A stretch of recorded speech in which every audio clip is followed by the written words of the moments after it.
Now these are more, I would say, and represent the MayFly coming off, more an emerger than a DryFly though, because it works for both.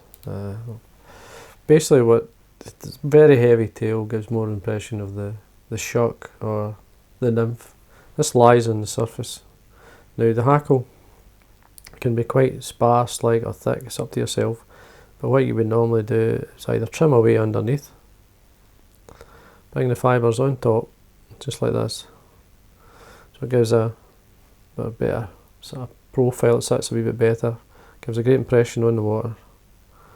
And the other one I tie, I do a couple, is this one here. It's the same fly really, but in this one there's a hackle wound down the body, and again you would bring these fibres on top and even trim away, say, the underside. As I say, the tail's more, it is a tail, but it's given a great impression of the nymph as well, so as the shuck laying back.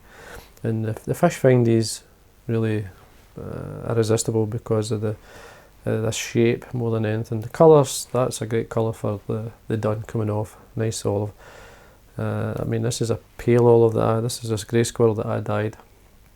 You've got the cape, again it's very pale, and it's this colour that seems to work extremely well. The body is from, originally it was just, it's a body I use in a wet MayFly, that if it works in a wet fly it'll work in a dry fly. It's quite simple. Now it's reasonably easy to dye. The hook I'm using, this is the Fully Mill, it's the all-purpose medium, and it's a size 10. The thread I'm going to be using is a Chartreuse, an 8/0, the Uni thread. I'm just going to run the wax through to get it started. I'm just going to wind the thread down at least 2/3 of the way and come back up. Make sure there's a layer of thread down, especially with the squirrel. Now if you look at the shank, I'm coming 2/3 of the way back up, and that will give me the position for the wing. Now it's quite simple to get the wing. Depending on who you want the olive part of the tip, you can come right down. If you want more of this bar, then you can do the shorter sort of markings, then you come down. If you want it larger, then you can come further up, it's up to yourself. So if you want a wee bit more of the olive, I'm going to start at the bottom in this case so you can see more of the colour. You need to put enough on to form like a right and a left side of a wing. You'll get a preference to how much the amount. So first thing I do is obviously remove any underfur. Just take it away. And then I'm going to stack it. You don't need to, but I'm going to stack it anyway. These tails are really good. Nice and thick, so the markings are really good. Now if you're tying it forward, you're best to remove it so that when you're tying it in, it's in the right position. So you take it off and hold it in the finger and thumb of your right hand in my case, because it's going to face over the front, over the eye. The length you're looking, the MayFly is really big. I mean, some locks are slightly smaller than like say if you're fishing a corb, they can be really big. So you're looking for a wing length, the guts of an inch anyway. And basically, so you get that length, tie it forward of the eye. Maybe pinch and loop it on top 2 or 3 times just to make sure it's secure. Now I'm going to wax the thread, make sure there's plenty of wax on here. It's a very stiff and hard hair that doesn't compress, it's not hollow.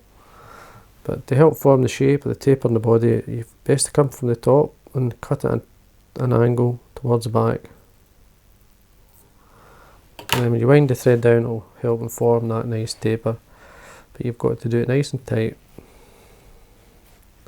Just work your way down. Make sure this is not going to move or roll round the shank of the hook. Take your time and see there's the taper there. So that's a nice taper. I've come out a wee bit with the camera, I'm not that close, but so you can see more of the tying. Tail. Now again, this can be entirely up to you, it can be as long as you like. If you want more of the olive, then you slightly come further up. So that's what I want to do. One of this nice pale olive, or light olive. Now to get the colour, this colour, Use a Vineyard Golden Olive. This is the colour you'll get. That's what I used to get, this colour. Now I'm not going to be stacking this, don't want to be too fussy with it. I want to try and keep a taper in the hair, I don't want it too straight. So look at the length. Again, wing length is much the tail length. It's a nice balance in the fly if you do that. So catch this on the top.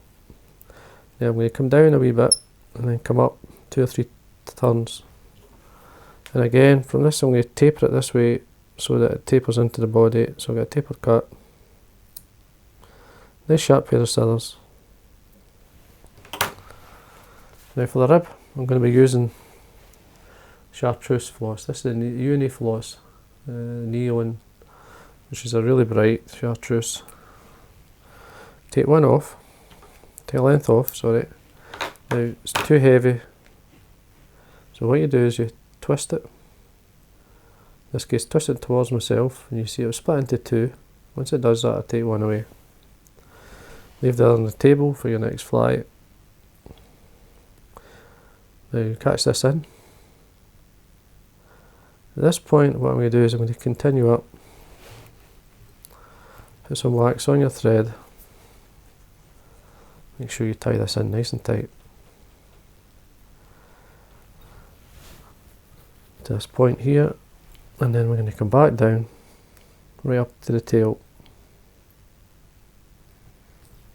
Obviously trying to keep the taper. Now I've dyed, this is a rabbit I've dyed olive, the same dye. What I've done is just put a wee touch of sunburst into it, just to give a wee bit of yellow. So when you're dyeing your own materials you can do this.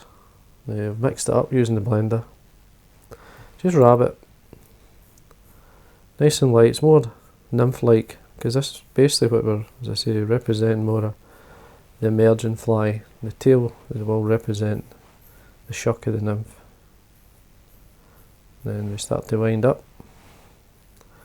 Just taper the body. It's important that you get some sort of taper in its shape.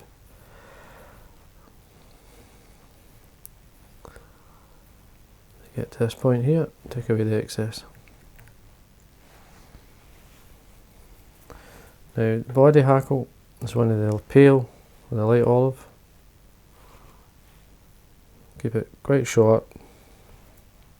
So what you do is take this down. Now we want to wind the hackle down, so we do a turn at the top and just basically palm of the body. Now you don't have to do this, it's just one of the versions.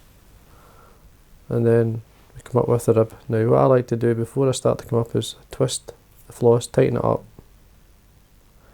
a straight turn at the back, twisting the one way, and then we can rib the fly.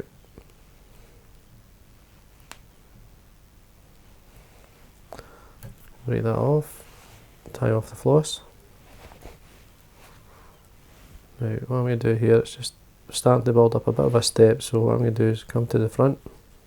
I want to build up some thread turns in front of the wing. Now you can trim this away,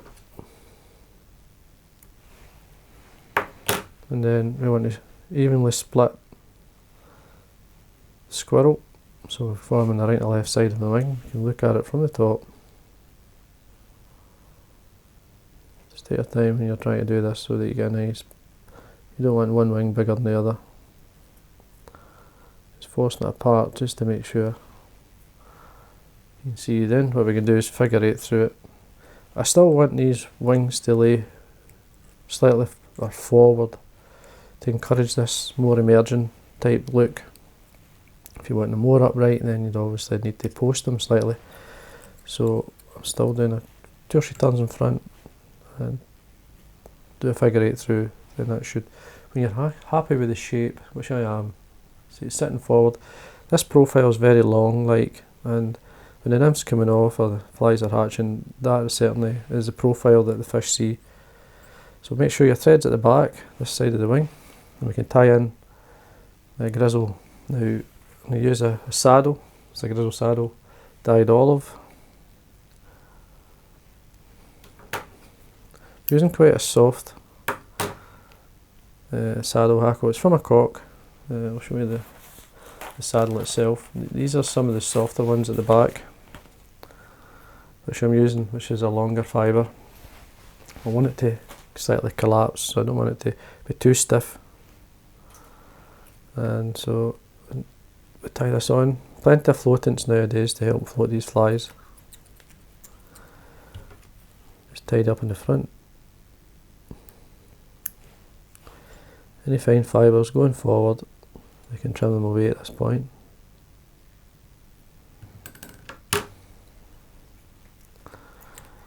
There we are. And then we just put enough hackle on to suit ourselves. Just a wee quick check, that's fine. Lift the wing slightly and make sure there's a turn right close to there. Just work our way down. When we're happy, we can then tie off. Get 3 or 4 turns in, trim away the waste.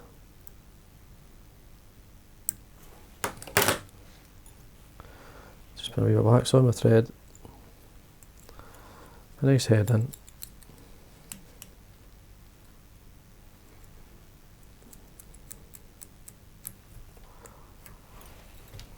And we can then whip finish.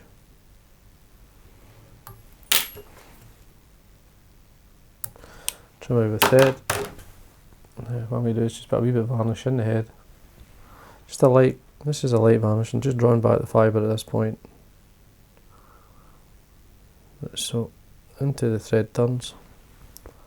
Let's give it a second. It's a big fly, so it's easy to tie. Just make sure the eye's clean. I should do it. And there we are. And as I say, what you would do, you can trim away the hackle, or you can encourage the fibres to sit up. I mean, when you put I use a muslin. It's quite easy to use it like basically a way to lift and hold the fibres up rather than cutting them away. But it gives you the option. You can always take bits off this fly. You see, it's a simple dressing. There's many colours. I tie greys, I tie, you name the colours. And I've got some here. The grey and the grey days, we say, and so I've got some flies here.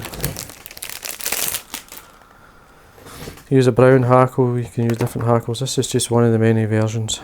There's the yellow and brown. This is the difference in the yellow and you see much brighter.